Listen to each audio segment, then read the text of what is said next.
Hi crafty friends, it's Donna here, back with another video for 4 cards using one tiny little stamp. You can find me all over the internets as Donna is playing paper and also on Instagram as DonnaDoll74, and that's where I post most of my cards. Today's feature stamp is called Sketched Flower 3. I'm going to do some ink blending, and to make my job easier, I'm starting with a piece of coloured cardstock. I've chosen this sea glass cardstock from Simon Says Stamp.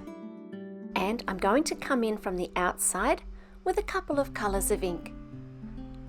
I'm starting out with Salty Ocean and blending that in from the sides, leaving a little bit of the original sea glass paper in the centre. Once I've done that, I'm going to come in again with Blueprint Sketch, which is a slightly darker ink, just to really frame this image.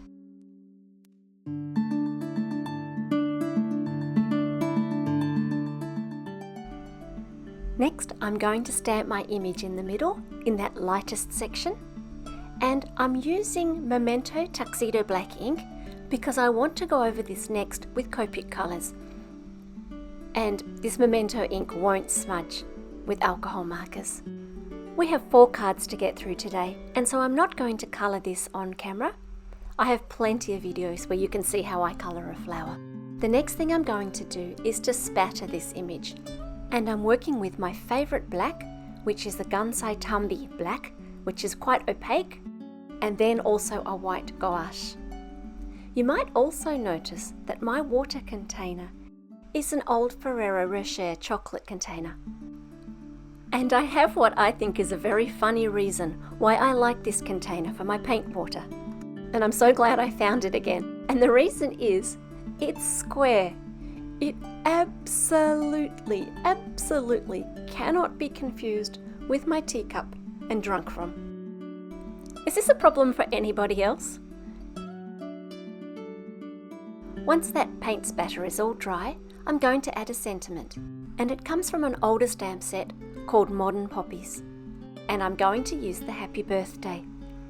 Now, I've previously performed stamp surgery on this Happy Birthday, and it's in 2 parts so that I could mount them one above the other, but it makes no difference. I've cut them with a curve, and so I can easily see how and where to put them back together, so they line up beautifully. I usually do a practice stamp for a longer sentiment, even if I haven't done stamp surgery on it, just to be sure that I've lined it up straight. And once I'm happy with it, then I stamp it onto my precious card panel. I'm using VersaFine Onyx Black ink because it's a beautiful dark glossy black that will really stand up to the busyness of this panel. And there's our first card done. You might have noticed, if you've been following my blog, that I used a similar technique for a card just a few weeks ago. And here's that card. Isn't the mouse darling? I'll leave a link to this stamp in the box below. I recently made a set of 10 cards using this Rainbow Twirl 2.0 paper pad, and in fact that was the last cards that I made before this set, and so I still had the leftovers on my crafty space. And so I'm going to use a couple of those now to stamp some parts of this image so that we can make a card with a whole lot of layering and some height to the image. I'm stamping all of these in black ink using the same VersaFine Onyx Black ink, which is going to take just a little while to dry on these papers. But once they're dry, I'm going to cut out each of these parts. I'm going to cut the cone, which I've done in the yellow, and then the petals and cone together in one part on that blue and green sheet of paper, and then each of the leaves individually. I'm cutting right on that black line, and then I'm going to go in with my Memento Tuxedo Black marker and just cover around the edges so that any white cardstock is hidden. It gives a really nice professional looking result. Next, I'm going to re-stamp that image onto some white cardstock so that we have those thin stems and the beautiful elements. And I'm going to cut this panel out with a stitched rectangle die. Once again, I'm choosing a sentiment from this Modern Poppy stamp set. This time, a little hello. This hello is available tiny on this Modern Poppy stamp set, or in a Hello Thanks little stamp set as well, and in that case the font is just a smidge bigger. I'm going tiny today. Now this next step is optional depending on how you want to attach your cutout pieces. I want to pop my pieces up with some foam tape for some height, and so I know that I'm going to be able to see the image underneath. So all I'm doing is with a basic pencil, any medium is fine, I'm just adding some colour near the edges that are going to show. So in the case of the leaf, it's all around the leaf, and so I may as well colour the middle. And in the case of these petals, it's the edges of the petals. So you can see I haven't even bothered to colour through to the middle. I'm not going to colour the cone because I'm going to stick the next element down flat to that, and so it doesn't need colouring. I'm still trying to use up this blue fun foam that I found in my crafty space, and so you'll see that feature in the next several videos. I've attached it to each of the flower petals and also to that yellow cone part. The cone of this larger part already has some tape roller adhesive on it, and now I'm just gluing up the fun foam on the petals. And then I'll glue that directly to the page. I'm pressing down on the cone so that that will sit flat, and then allowing the petals to sit up by the height of that fun foam. And then I'm going to add that yellow cone on top with its fun foam so that I have some dimension. As far as the leaves go, I'm going to try to have them sticking flat to the page where they join the stem, and then coming away from the page towards the tip.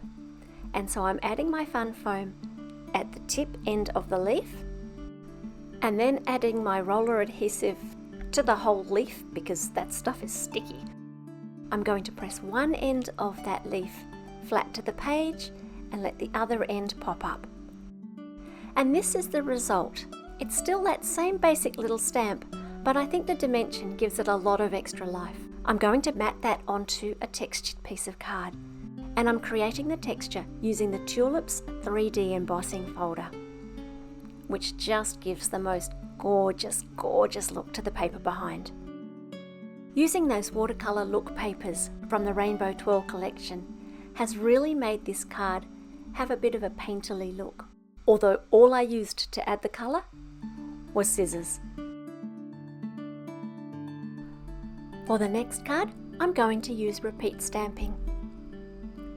I often just use a stamping block for repeat stamping, but this image is a little bit bigger, and so I am going to use my MISTI, and I've chosen the regular MISTI, and put the stamp right in the middle of the stamping surface. I'm going to stamp with Memento Tuxedo Black ink, and move my cardstock around to cover it with images, all at different angles. You can stamp with the paper sticking out of your MISTI just fine, as long as you're not trying to stamp too close to the edge. And in order to work out where I want the stamp, I'm just almost closing that lid. I often put my thumb between the lid and the base just to stop it from falling shut, and just moving my paper around until I'm happy. I've tried to vary it so that no two flowers are at the same angle, but I didn't quite succeed with this very last corner. And I've coloured this off camera, but you can see on the right hand side there a selection of the types of colours that I used.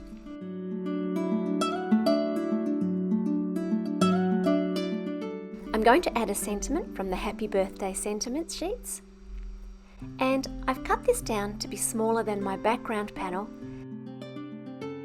And then, in a move that's incredibly bold for me, I'm not going to put the panel central. I've decided to put it down in the bottom right hand corner and have the sentiment towards the right hand side. What do you think? Too brave? I'm living life on the edge here. I'm just interviewing a few places for the sentiment before I settle on one that doesn't cover up too much of my colouring. For our last card, we're going to cover everything but the image. I'm going to cut a panel of watercolour paper using the Pink and Main layered circle die. That's exactly the right size for my image. And then I'm going to watercolour around the outside. I'm using those same two colours of distress ink, that is Salty Ocean and Blueprint Sketch, And the reason for this? I've discovered that when I make a set of cards, I like the cards to all be matchy-matchy with colours. Kind of like having a family photo taken, wearing the same colour t-shirt. Before I lay down any colour, I'm laying down water, being careful not to go inside the image. That way when the colour hits the page, it's not going to have a harsh line where it ends. At the edges, it can just keep flowing off into that water until I have time to get back around to that section. While the paint's flowing, I thought I'd give you a little bit of an update on our resident composer. As you know, Darcy Lewis Music, who composed the music for this channel, is my son Darcy, and he has just arrived in Sweden, and he's continuing his composition studies in Sweden at the moment, which is really exciting for him. He's finding it quite cold, but very manageable. He's really enjoying his classes, and he's been practicing Swedish so that he can do those classes in Swedish. He says that the prices in Sweden seem comparable to those in Australia, but that his friend from Iceland says that everything is so warm and so cheap. So I think I'd better start saving if I want to visit Iceland. This stamp set, by the way, is a coneflower, which is a type of echinacea. And in preparation for this video, I had a little look around at echinacea. I went down a little coneflower rabbit hole. It seems that these flowers are native to the USA and that they've been used medicinally for quite some time, although extensive research has never been able to find what it was about the flowers that was effective.